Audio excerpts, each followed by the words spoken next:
Hey, what's up guys, Soldier Knows Best here. Samsung has officially unveiled their two new flagship phones, the Samsung Galaxy S6 and the S6 Edge. And here are my first impressions of both of these phones. First off, the design is great. Both of these phones feature Gorilla Glass 4 on the front and the back, and it's just a very premium design where they use very lightweight materials, but they feel solid, they feel durable, and when you put them in your hand, it's a very nice grip. And I was a little bit worried about the glass being a little bit slippery, but that wasn't the case with both of these phones.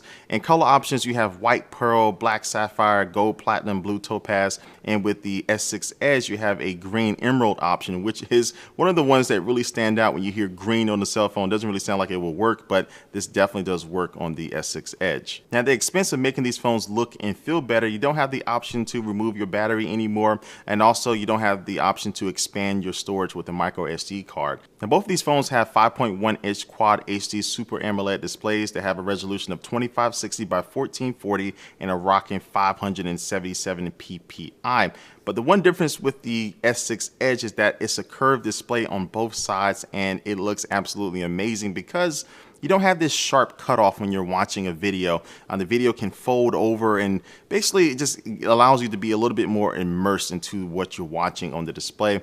And it's just something you really have to see. I don't know if this camera could even do it justice. Once you see it in real life, you'll see all the sharp and vivid details you're able to get out of a great looking video on a great display that's on the S6 Edge. And again, it still looks just as good on the Galaxy S6, but that curved display is just something that's very unique that allows you to, again, just to get a little bit more into the content that you're watching. When it comes to battery life, the S6 has a 2,550 milliamp battery, where the S6 Edge has a 2,600 milliamp battery, but both feature wireless charging and just better compatibility with WPC and PMA wireless charging pads. So basically any charging pad out there for the most part you'll be able to use. And if you do want to charge it the old way by using a wire, it's going to be about 1.5 times faster than the S5. So that basically equates to, just by plugging it in for 10 minutes, you'll get about 4 hours of usage. Now, last year, Samsung introduced a fingerprint scanner with the Galaxy S5, but you had to swipe your finger down, which really wasn't the best method. But now they improved that by allowing you just to have to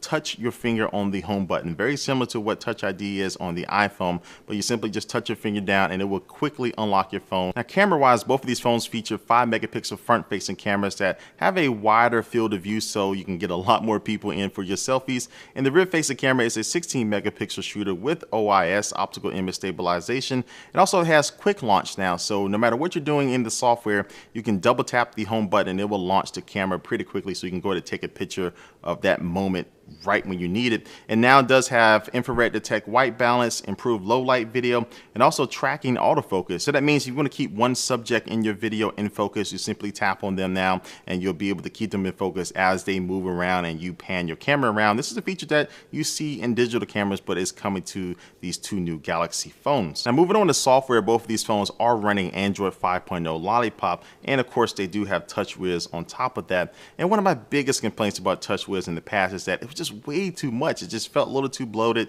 and this Samsung was just trying to throw everything in there and the kitchen sink, but they have dialed that back now with these two new phones, and I'm really enjoying it because the settings are just a little bit more organized. Everything is just a little bit more concise, and it's just less is more, and that really is working now with this new version of TouchWiz. And there's also better multitasking. You can have multiple apps running at the same time, and then if you just want to get rid of them, you can minimize them into these little bubbles and move those bubbles around on your screen. But what about the S6 Edge? How does this software take advantage of the curved displays on this new phone? Well, one thing is that if you do swipe over from the right hand side, you'll see a list of your favorite contacts, and they can be family members or friends, but you can tap on them and you'll have a few different quick actions like text them right away, and also you can assign them different colors. Now, why would you want to assign them a color? Well, with the S6 Edge, if you were to place it face down on the desk and you walk away and somebody was to send you a text message, it will light up in red or blue, whatever colors you assign to them, so you can know exactly who's trying to contact you without having to run over to your phones. And real quick, a couple extra things. Samsung will be releasing an updated version of their Gear VR that will work with the S6 and the S6 Edge. And also they announced Samsung Pay, which is a mobile payment system that doesn't require one of those NFC terminals. You can actually use it with the conventional magstripe terminals, which are pretty much everywhere that you use to swipe your credit card. So Samsung has more information about that, and they'll be releasing that later on in the summer. And so with this hardware and the software, Samsung is really trying to make a statement that they're here to stay, that they're going to continue to be innovative and And again, just with my little time with both of these phones, it looks like they're on the right track, and I think they do have two winners on their hands. But again, these are just my first impressions of these two phones. They launched worldwide on April the 10th, but stay tuned for more coverage, and definitely leave a comment down below what you think about these two phones. They've been talked about for a while. I'm interested to see what you think about them. But like always, thanks for watching this video, guys, and I will catch you later. Peace.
Hey guys, so today I want to do a quickly video here about a pretty cool Samsung Galaxy S6 concept here from Danny Jaco. So as I said, the Galaxy S6, we just got the Galaxy S5. The Galaxy S5 is going to come out on April the 11th, which is around 12 days from now, something. I mean, we're really closing in to the good stuff. So you can see here we have a rectangular design, and we also have some pretty interesting stuff here about the colors and everything that is totally redesigned here in this concept. What's so cool about this concept also is that it kind of features some realistic specs. And here you can see next to the S5, I'm probably going to do a separate video about that. But yeah, the specs on this device here, rectangular design, of course, as you can see, more rectangular, not as rounded off as the S5 or the S4. Android 4.5, 7.2 millimeters in thickness, and I kind of feel it takes kind of like an iPhone shape, but like a bigger variant of it. 128 grams, 5-inch display, so around 5.5 inches bigger than the previous Galaxy S devices, or at least the Galaxy S5.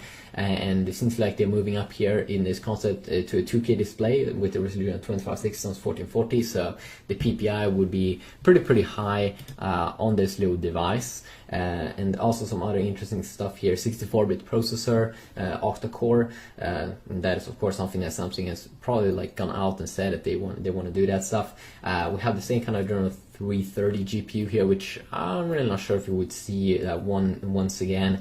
We've been seeing Nvidia releasing some pretty interesting stuff about the future GPU in mobile processing power that is so powerful that you'll be able to have some sick games on your future gaming device. So Adreno 330 another year, I'm really not sure. We're probably going to have some better in a year. 4 gigabytes of RAM and 128 gigabytes of storage. I also do believe that storage sounds a little bit overkill, 128 gigabytes. Maybe that they'll finally go to 32 and 64 gigabyte variants and drop off the 16 variant at least. And then we do have rumors about it, like in this concept, this concept, 21 megapixel camera with f1.8, and also an 8 megapixel front-facing camera, which probably would be one of the best front-facing cameras ever. 2K resolution, or in recording at 30 frames per second, and more of an edge-to-edge display. Still a home button down there at the bottom, but very slim, so it makes an interesting design. Also seems like the speaker on the back is way more powerful than ever before. So I really do enjoy this console. The only thing I don't like probably is the color theme here on the back, which looks a little bit random here in that kind of bluish color, or whatever color now that is. Maybe they would be able to make it a little bit cool, more badass, but it doesn't look like a big phone, and I definitely do enjoy that. So yeah, just quickly look here at this concept. Hopefully you did enjoy. So peace out.